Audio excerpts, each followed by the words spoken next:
Right now at noon, this severe weather preparedness week, we'll have tips on staying safe during thin conditions. And while we're past any severe weather threat this week, we are also still watching these very gusty winds. We'll have a look at that forecast for you coming up.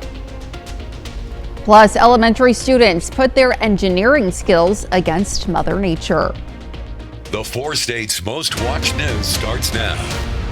A Carthage man is rushed to the hospital after a shooting. This is KOAM News at noon. I'm Elise Snowy. Carthage first responders were called to the 400 block of South Orner Avenue last night for reports of gunshots. Now, upon arrival, they found 27-year-old Austin Hodge from Carthage with life-threatening gunshot wounds. Hodge was then transported to Mercy Joplin, where he is in critical condition. Now, police have now arrested 2 individuals in connection to the shooting. Brothers 23-year-old Dylan Hershey and 19-year-old Hunter Hershey, both of Carthage, were arrested and are being charged with first-degree assault, unlawful use of a weapon, and armed criminal action. They are both being held at the Jasper County Jail awaiting formal charges from the Jasper County Prosecutor's Office. Now let's check in with Chris Warner for a look at the forecast. Yeah, it's still very windy out there. Clouds are continuing to clear, and eventually we will have clear skies. And eventually as well, these gusty winds will die down. It's a live look downtown Pittsburgh. MoDOT camera 32nd in range line looking good as well, and still get some of those passing clouds, but with the winds blowing them like they are, you can see how quickly you can get some sunshine and darkness all at the same time there.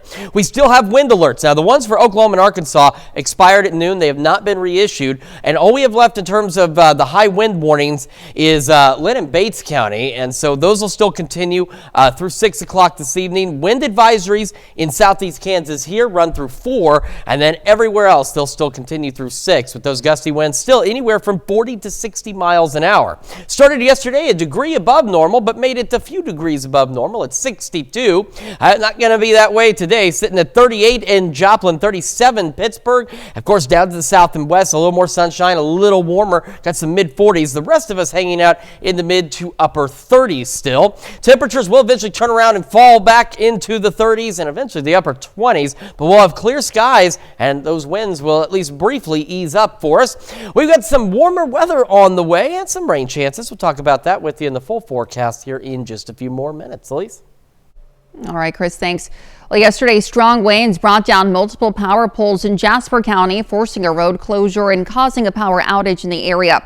Authorities had urged drivers to avoid that area while repairs were underway, but Carthage Water and Electric says all pole repairs have been completed and normal traffic has resumed on Hazel Avenue. Well, some Southwest Missouri students put their hard work up to the test of Mother Nature yesterday. Third graders in Nixa engineered houses to withstand natural disasters in honor of Severe Weather Preparedness Week. Now, the students predicted how their creations would hold up to wildfire, flooding, or dust storms. Then their teachers unleashed homemade weather to see how the models fared. You could see people's houses fail and their reactions. They're like, oh no, dang it. I think it's also not just about the science. They're learning so much through this. They're thinking critically, they're learning that empathy piece, they're having to be confident in the solutions that they are coming up with. So yes, it's awesome to build this house and see if it works, but there's so much more to it. Now, more model homes will be put to the test today. Well, the National Weather Service is highlighting flood safety this Severe Weather Preparedness Week. KOAM's Melissa Alexis spoke to local first responders who offer ways to stay safe. This time of year, our weather can be very unpredictable. We can get large amounts of rain in a very short period of time. Alan Brown, the chief of 4-state search and rescue, knows just how dangerous flooding can become, as he's responded to many flood-related emergencies around the 4-state area. I remember was down around the Neosho area, and we were able to pull a family out of a car that was almost completely submerged in water. He says those moments are some that he'll never forget. It's hard to forget the look of relief on somebody's face when you pull them out of that situation. And while he was able to save some lives, he says that's not always the case. For somebody to be in a situation that it turns into a recovery, and we realize that can be the reality sometimes. Our hope is that we can make it a rescue before it becomes a recovery. The fire chief for the city of Miami and his team often respond to flood-related emergencies. Chris Chenoweth says with a flood-prone city, their department is familiar with water rescues. Pretty quickly, we can lose access to several thousands of our residents. So State Highway 125 will flood, and that adds 5 or 6 minutes at least to our response time to the south end of town. So when you're in an emergency, that 5 or 6 minutes could be super valuable. The fire chief says sometimes floodwaters can be a bigger risk than people realize.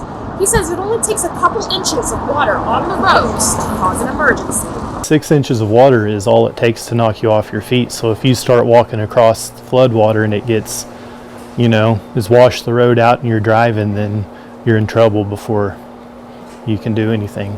And it only takes about a foot of water to sweep away an average car. He says if you're driving and you do happen to come across floodwater, turn around and go back home and wait. Don't ever drive across the water. Reporting in Miami, Melissa Alexis, KOAM News. According to weather.gov, floods kill more people in the U.S. each year than any other thunderstorm-related hazard. And as the weather warms up, more motorcyclists will be hitting the roads. The Missouri Department of Transportation reported 133 fatalities involving motorcyclists last year. Now, MoDOT says most crashes happen in urban areas. However, most fatal incidents happen in rural areas. And coming up, as we head into severe weather season, budget cuts at the National Weather Service cast doubt about the future. And later, we're making sour cream crowned fish fillets in the Mr. Food Test Kitchen. Well, a list of office buildings earmarked for closure now includes a NOAA facility in Norman, Oklahoma. Matt McCabe has more. Severe weather looms over Oklahoma on a cloudy Monday, but budget cuts at the National Weather Service cast some doubt about what comes next. Oklahoma's Department of Emergency Management says it's monitoring the situation. We're, communicating with them this week with the severe weather being forecast for yesterday and today and tomorrow. The NWS and NOAA have not said exactly how many employees at the Norman office were terminated. We haven't talked to them directly about their staffing levels, but the services that they've traditionally provided, they're still providing at this time. But now another nearby office, the Radar Operations Center, also in Norman, is set to have its lease pulled by the Department of Government Efficiency.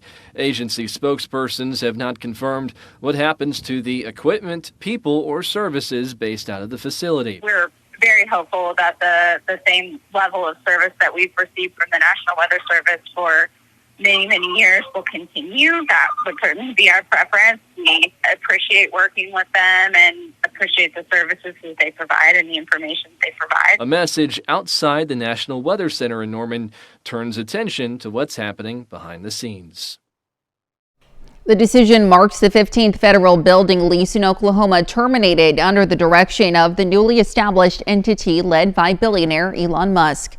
And in another sign of stress on America's economy, Target is warning about consumer spending and the impact of tariffs. Now, on Tuesday, yesterday, the retail giant said consumer confidence is declining. The company is expecting sales to only grow around 1% this year, as tariff uncertainty is also expected to impact profit. Target CEO also warned prices of fruits and vegetables could go up this week due to the tariffs on Mexico. Well, President Trump celebrated the actions of his second term so far in his speech to Congress and the nation last night. Natalie Brand has more. Do you know who number 2 is? George Washington. How about that? How about that? President Trump touted swift and unrelenting actions during the first 6 weeks of his second term, from border security. They heard my words and they chose not to come. To shrinking the size of the federal government. I imposed an immediate freeze on all federal hiring, a freeze on all new federal regulations, and a freeze on all foreign aid. Republicans reveled in the campaign-style speech while Democrats protested. Texas Congressman Al Green was even escorted from the chamber. The official Democratic response from Michigan Senator Alyssa Slotkin warned of a reckless approach, and she took aim at advisor Elon Musk. Is there anyone in America who is comfortable with him and his gang of 20-year-olds using their own computer servers to poke through your tax returns, your health information, and your bank accounts? A CBS News poll out this morning shows around 76% of a heavily Republican audience watching last night approved of the president's speech.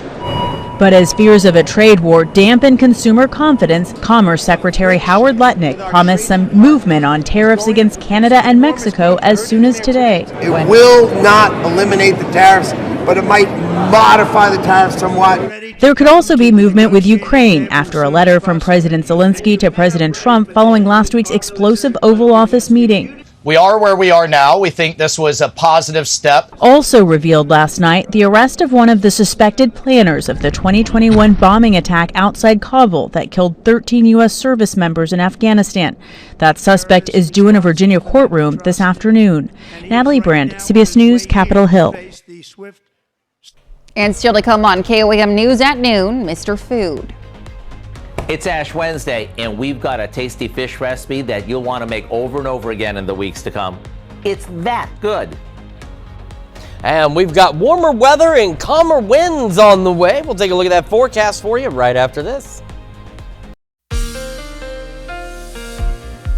Welcome back to the KOAM News at noon. So it is still very windy. Now, some good news is the wind gusts, they've eased up a little. If you're outside, you probably won't notice. Our camera downtown Pittsburgh, I don't think it's noticed that the winds have eased up a bit either. Take a look at it. You can see it's still shaking. Just look at it go. It is shaking pretty good with these gusty winds. But again, some good news is they've eased up a wee bit. And the reason we know this, or at least the reason we know they're going to continue to get slightly better, is we've seen a removal of the high wind warnings across southeastern Kansas. Now, we still have 2 counties that are under these high wind warnings through 6 this evening, but that's it. It's been narrowed down. Now, the wind advisories are still in place through 6 o'clock for Bourbon, Crawford, Cherokee, and Southwest Missouri, and then the rest of Southeast Kansas, they run until 4, and that is just because we can still see those 40, 50 mile an hour wind gusts, which we are, and our camera in downtown Pittsburgh kind of demonstrates that all too well. So as we go through the afternoon, again, clouds continue to clear. We got a little more sunshine, a little earlier, of course, off to the southwest.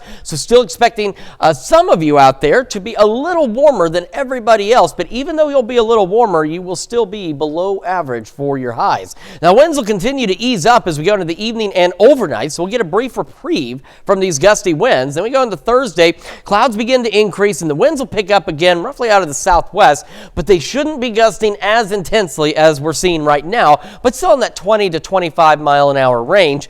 However, despite the cloud cover, 2 things. 1, no precipitations expected tomorrow, and 2, it's going to be warmer tomorrow, a little closer to normal across the area. And as we go into Friday, similar situation. Now, Friday, we do want to keep an eye on the winds. You can see the wind arrows already racing. We are looking to see some pretty gusty winds. I do not believe we're going to be in that same 50, 60 mile an hour range we are now, but we could see gusts 30, 40 miles an hour on Friday. We'll have plentiful sunshine and those strong southerly winds blowing in considerably warmer air for us as we're going to go back above normal and temperatures back into the 60s. Then we'll see some rain chances and slightly cooler weather. Today, though, most of us low to mid 40s. Again, some of our southwestern communities may make the mid to upper 40s, maybe even some low 50s, but all of us still below normal. And those wind gusts just continuing, averaging about 50, but again, we could see anywhere from 40 to 50 mile an hour wind gusts across the region. Into tonight we go. Skies are clear, and thankfully the winds do ease up because 50 mile an hour wind gusts with a temperature of 28 is not going to be too pleasant to deal with. It's going to be cold enough. We don't need the wind to help. Now, as I mentioned, the winds will start to increase a bit tomorrow. We'll go into low mid 50s for most of us. Southwest winds gusting at 20 to 25 miles an hour. Now, Friday, we'll keep an eye on those winds. I do think they're going to get fairly gusty again, but again, not to the level we're seeing now. But we're in the mid to upper 60s, and we cool off briefly. Saturday, Clouds, showers possible, and a little below average, 50. But that is short-lived. Once we get to Sunday and into next week, we don't look back, at least not for a while, on these chilly temperatures. We're moving forward with spring-like temperatures, hanging out in the 60s, maybe even some 70s out there. Sunny skies to start the week, maybe a shower or two Wednesday. But after the next couple of days, we're going to settle into a somewhat more stable spring pattern, at least for a little bit. All right, Chris, thanks. Well, stick around. We're making sour cream crowned fish fillets in the Mr. Food Test kitchen. We'll be right back.